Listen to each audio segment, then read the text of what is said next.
Estamos con el ex embajador en Rusia, en Londres, un diplomático de largo alcance, que es el doctor Alfonso López Caballero. Una persona que todavía tiene más futuro que pasado, para que vea lo que es la vida. Porque necesitamos personas como usted en este momento para rescatar esta patria. Y usted es uno de ellos. Hablemos del conflicto que está viviendo en Rusia y Ucrania. Con mucho gusto, William, pero me hizo recordar una frase de Oscar Wilde, quien dice: a mí me gustan los hombres con futuro y las mujeres con pasado. ¡Ay, qué vaina tan buena! Bueno, mucha hambre en África a raíz de ese conflicto Rusia-Ucrania. Pues es que el mundo estaba completamente globalizado, el comercio dominaba la actividad mundial y África depende del trigo, principalmente de Ucrania y también de Rusia. Y ahora, Sí. entonces los rusos y los ucranianos habían llegado a un acuerdo para permitir que continuara el flujo de trigo y de comercio por el Mar Negro, y eso se rompió hace como unas 3 o 4 semanas. Rusia lo suspendió y en este momento está suspendido. Y eso tiene un impacto muy grande, sobre todo en el África, por lo que ellos dependen, creo que el 30% de las importaciones de trigo de África vienen de Ucrania, si no me equivoco. ¿Qué futuro le ve a Putin? Pues hombre, ahí hay Al dos, presidente Putin, sí, pues. es que allá hay dos cosas distintas. Una cosa es la política en términos personales y otra cosa es el patriotismo que tienen los rusos. Los rusos son un pueblo que ha sido invadido a través de la historia. Comenzaron por ser invadidos por los mongoles que estuvieron allá 300 años. Napoleón llegó hasta Moscú e incendió Moscú y salió. Las 2 guerras mundiales se iniciaron con la invasión de Rusia. Piense usted que cualquier ruso que usted conoce, los padres todos estuvieron luchando contra los alemanes en la Segunda Guerra Mundial. Los abuelos contra los alemanes en la Primera Guerra Mundial. Los tatarabuelos chosnos contra Napoleón, los otros contra los mongoles, contra los suecos. Es decir, es un pueblo que tiene en su psiquis la preocupación por la seguridad. Y que ha vivido múltiples invasiones. En el occidente los ven como un pueblo agresivo, ellos se sienten más bien acosados. Entonces son profundamente nacionalistas y profundamente patriotas. De manera que allá, incluso si el presidente no les gusta, ellos apoyan el gobierno porque es el gobierno que está supuestamente al frente de los intereses de Rusia. De ahí la famosa sentencia que hay por ahí suelta: ataca más que los rusos. Yo no sé quién será esa sentencia. Ahora, lo cierto es que ellos se sienten acosados y agredidos, Obvio. y al mismo tiempo los vecinos los temen y no los quieren. Los países bálticos, que incluso llegaron a formar parte del Imperio Ruso, son profundamente antirrusos. Lo mismo Polonia, que también en un momento dado formó parte del Imperio Ruso de Catalina la Grande. Todos esos países limítrofes con Rusia son profundamente antirrusos, a excepción de Ucrania y Bielorrusia. Ucrania se está volviendo ya también un país con un sentimiento antirruso, que no lo tenía. Ucrania se está vendiendo la idea de que Ucrania es la víctima en este momento. Es la víctima. Sí. Es el campo de batalla, son los que ponen la sangre, los muertos, y los que van a pagar las consecuencias más onerosas de este conflicto. La falta de experiencia del presidente de Ucrania, llegó al poder pues echando chistes y y haciendo haciendo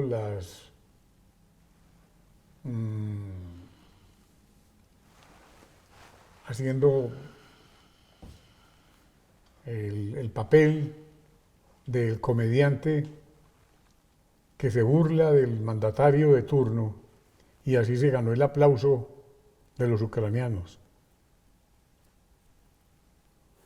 ¿Usted qué opina del hombre que maneja hoy por hoy Ucrania? Pues es que todo esto ha tenido un giro. Él era una persona que, sí, un cómico, que no era tomado tan serio ni nada. Hoy en día es un héroe.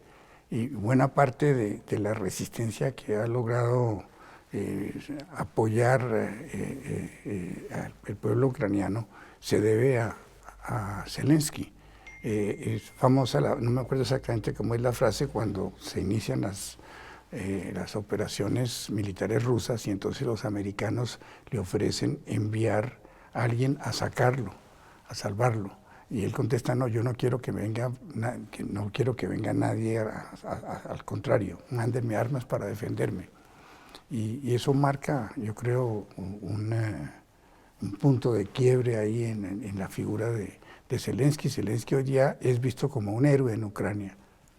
Y los ucranianos, que antes eran sumamente cercanos a los rusos, pueblos hermanos realmente, cada vez se está generando un sentimiento nacionalista cada vez más fuerte y más hostil hacia Rusia.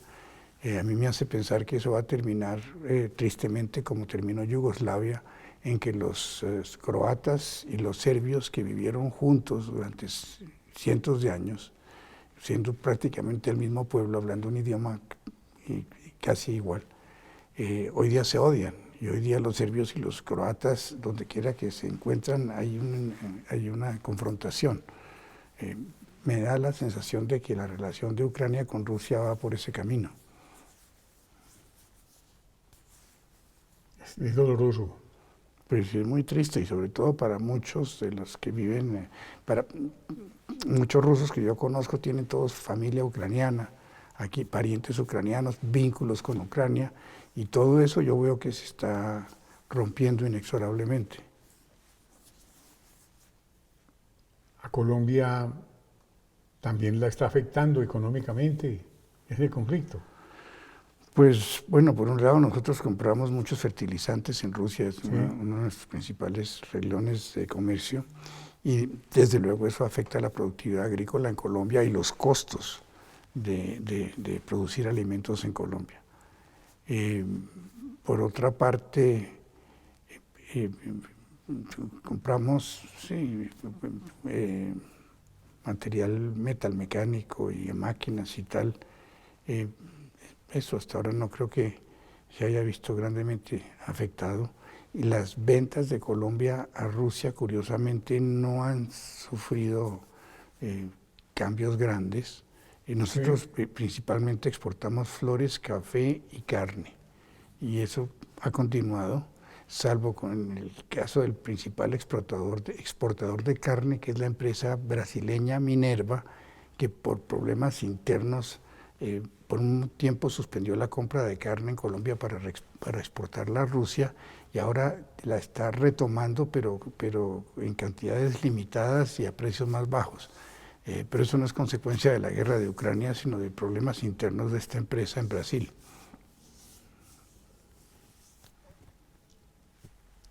Tenemos en América Latina, obviamente, pues hoy unos nuevos líderes. Milei, como se dice, está listo a acceder al poder. En la Argentina, cada 4 años van cambiando y luego vuelven los mismos y acaban con lo que hicieron los otros. La Argentina era uno de los países más ricos y más prósperos del mundo hace 50 años. Así es. Era un país del nivel del Canadá, más rico que el Canadá, de ese nivel, y básicamente un país europeo. Allá básicamente todos son inmigrantes europeos, como usted sabe, italianos, españoles, portugueses, alemanes, Gales, de todo. Y bueno, curiosamente el sistema político los arruinó, el peronismo, que es lo que ha imperado allá desde los últimos 50 años, a base de hacer populismo y ofrecer subsidios y manipular la economía, pues la acabaron y ese país pasó de ser el país más rico, más próspero de América Latina, de nivel de cualquier país europeo rico, no de los pobres del sureste, sino un país comparable con Francia o con Italia, lo que fuera. Y hoy en día es un país en la ruina y además con unos problemas de seguridad enormes. Las famosas calles de Buenos Aires, la calle Lavalle, la calle Florida, hoy día son peligrosas por la noche, que antes la gente salía a pasear tranquilamente. La misma suerte de Venezuela. Parecida. Y entonces esto de Milei, que es una exageración para el otro lado, pues es la reacción, ¿no? Y como se está usando la gente despeinada, como Milei, como Fico, en el poder. Sí, los que tienen pelo lo lucen, ¿no? Sí. No es nuestro caso. Ay. Me duele mucho por Venezuela, porque Venezuela era una potencia en América Latina. Por favor, país más rico de América Latina, con las reservas de petróleo más grandes del mundo. Lo que pasa es que es un petróleo pesado, viscoso, no es tan ligero y tan fácil de explotar como puede ser el de los países árabes, pero son las reservas de petróleo más grandes del mundo. Y llegó este gobierno a hacer populismo y lo acabó. Y pasa una cosa que me parece a mí paradójica. 8 millones de venezolanos, por cuenta del desastre que es Venezuela hoy en día, han tenido que dejar su país y eso en cierta manera políticamente beneficia al régimen. Usted me dirá, ¿por qué? Bueno, porque son 8 millones de personas que habrían votado en contra del sistema imperante y que no van a participar en las elecciones. Le voy a decir aquí con todo respeto, para allá va Colombia. ¿Sí? Usted como buen diplomático guarda un prudente silencio y yo lo entiendo, pero aquí estamos viviendo la peor de las circunstancias y apegarnos de la Santísima Virgen, de verdad. Pues está muy polarizado el país.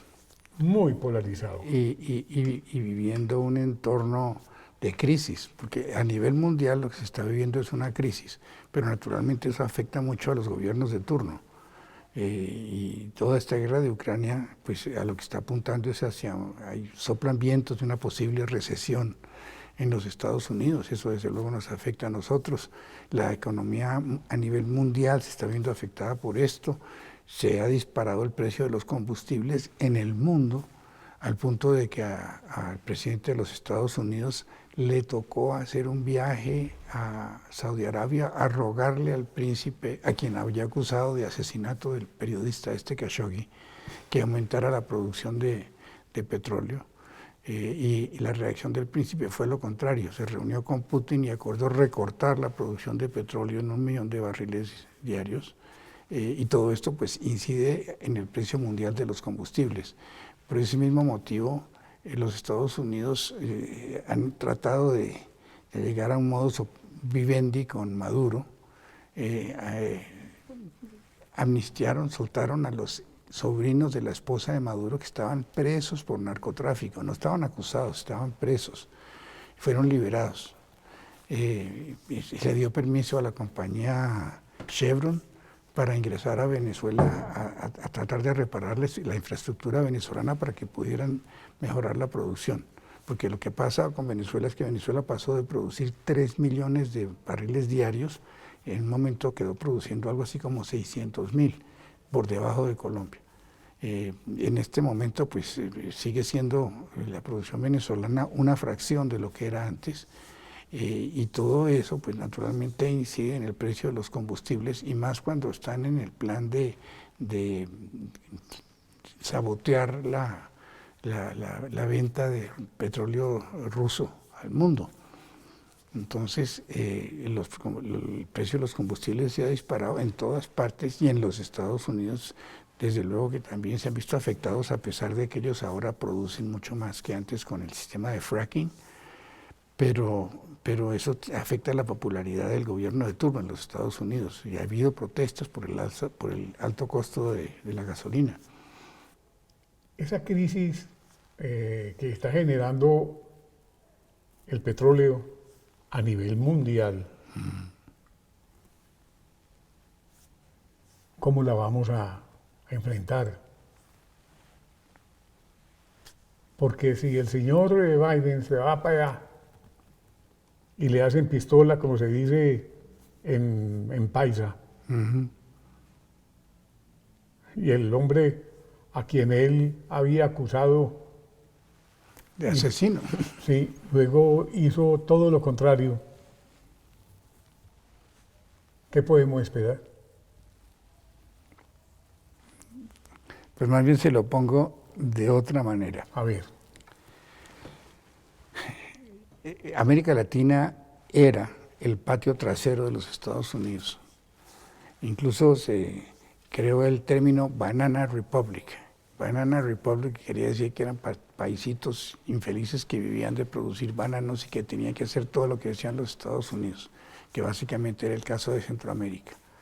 Hoy en día, casi toda América Latina tiene una actitud adversa, hostil frente a los Estados Unidos.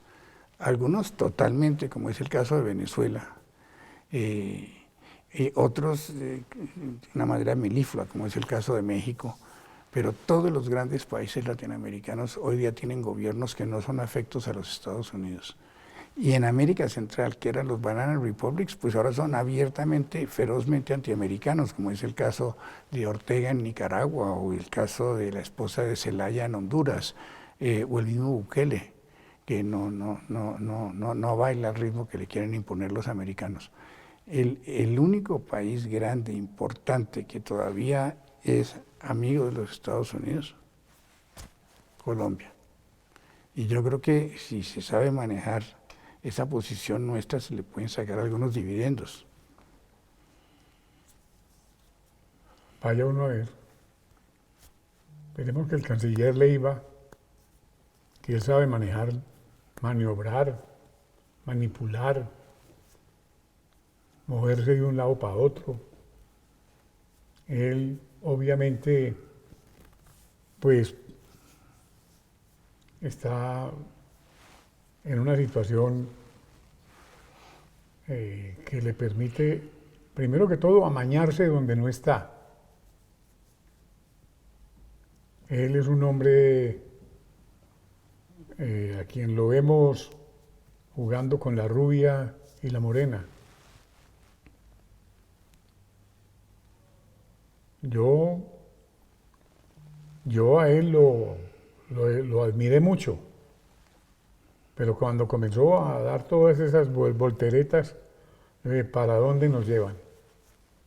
¿Para dónde va Colombia en materia exterior?